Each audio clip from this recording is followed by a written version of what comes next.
So yo, what's up, good morning at magandang araw sa inyong lahat. Andito ngayon tayo sa Batasan Hills, kung saan ko binili itong bendo na to. At dadalhin natin doon kasi nasira nga siya. Kahit nakapatay ay umaandar pa rin ng ating pressure washer.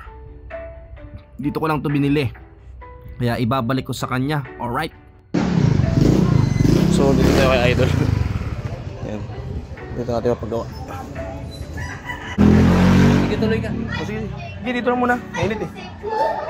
Check muna ni Idol. Dito kayo binili, may computer shop yan dito. Check ako.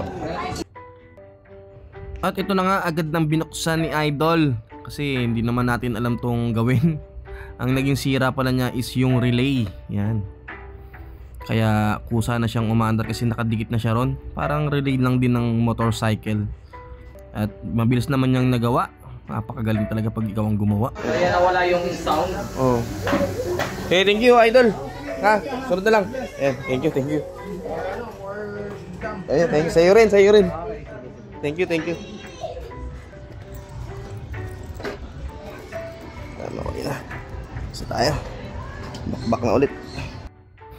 So ito na nga agad na akong umuwi para ma-install kasi isa na lang yung car wash natin doon. Baka nag-aagawan na yung mga naglilinis doon. I-install agad natin to para alright na agad.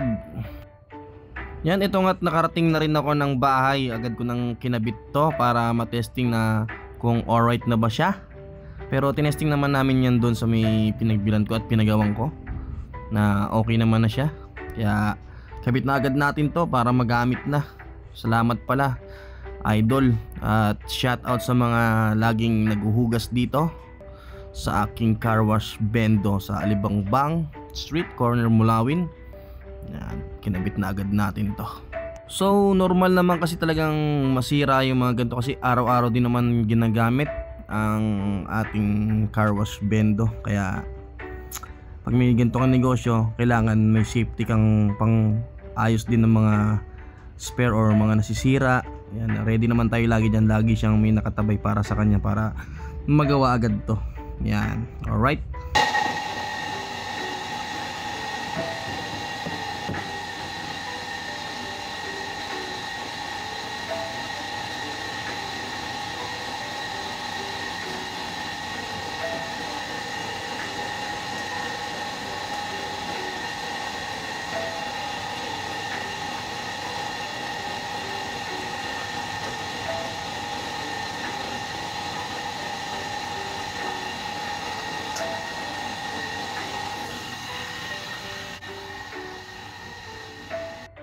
Ito nga, tapos na natin siyang i-install. Yan, at ating sinubukan na kung goods na ba. Yan, yung bubuksan ng ating bendo. Yan. Yan, okay na siya kasi nung nakaraan kahit nakapatay umaandar talaga yung pressure washer natin. Yan, shoutout kay kuya sa naglilinis dyan. Yan, okay na. Pwede na ulit magamit ang ating dalawang pressure washer for 5 pesos. Ayan, shampoo 5 pesos lang din yan. So after naman ito, nag-check tayo ng ating shampoo. Ayan, wala na palang laman, kaya sakto lang din ang ating pagbalik. Kaya tinimplahan na natin yan. Ayan, pasensya na kayo dyan sa may hulugan ng barya na sa aking likuran na medyo maliit lang naman ang butas. Ayan talaga, tinan nyo, napaka sexy ko talaga dyan. Ayan ang tinatawag na 1 tubs, hindi yung 6 abs, 1 tubs. Ayan, pinaghirapan ko yan, alright. Diba?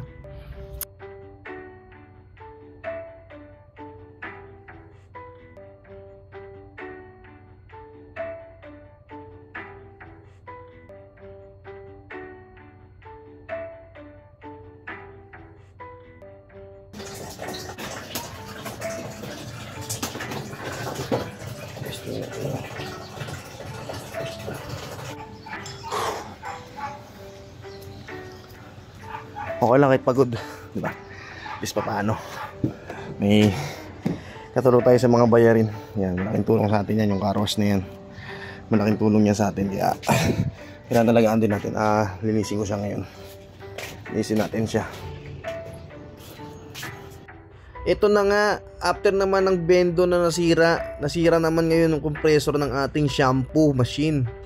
Yan, kaya wala tayong makitang gasket nito. Kaya obligado bumili tayo ng bago. Yan, pinabaklas ko na yan kay Carlo at aming chinek. So mahina na yung hangin niya, kaya purong sabon na yung lumalabas, wala na siyang kasamang hangin. Kaya ito, double check namin at gagawan muna ng paraan, kasi pag pinatay natin to, wala silang mga gamit na sabon. Ano ba naman yan? Okay lang yan, ganun talaga. At least yung sira, gagawa natin ng paraan at isusolusyonan agad natin, diba? Salamat pa rin po sa araw-araw.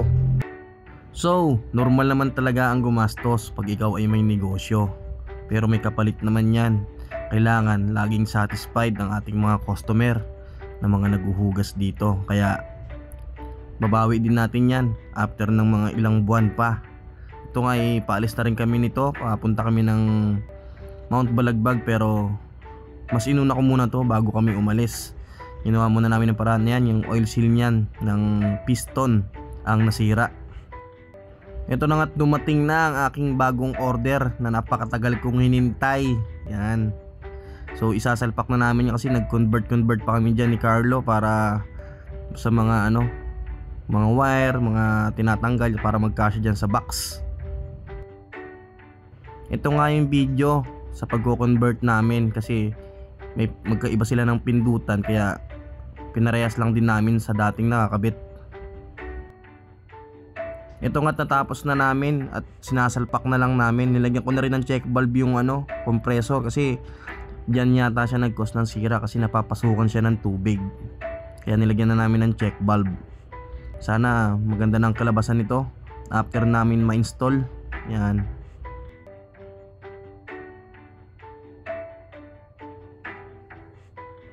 Ito na nga ang trial namin. Sinubukan ko na kung maganda ba yung bato ng sabon. Yan, sinubukan ko sa aking motor. Maganda naman siya. Ayan, no. Dati kasi parang tubig lang yung lumalabas. Ngayon, yung 5 piso mo, buong motor na ang kayang sabunan. Di ba? Yan, no, kitang-kita nyo ba? Napakaganda niyan. Bago rin yung sabon namin, bagong timpla. Kaya dito na kayo, 5 pesos lang or 15 pesos, malinis na yung motor mo. Medyo malakas pa nga yung nito, kaso magtitimpla kami ng bago para mas maganda yung bato ng sabon. Kasi nakaraan, tubig talaga. Yan, maraming salamat ulit sa inyong lahat. Ang inyong lingkod, Jom LFTV. Alright, mabuhay kayong lahat. At abangan nyo pala sa lahat ng mga naghugas dito sa December. May mga regalo ako sa inyo. Pag-iipunan ko yan para meron kayong regalo para sa akin. Susuportan nyo sa aking negosyo. Abangan nyo yan sa December. Kung sino yung matapat na nandun ako na naghuhugas, palabunutan. Kung ano mabunot mo, malay mo mabunot mo is bala na. Di ko na muna sasabihin para sorpresa na lang sa inyo. Yan ha.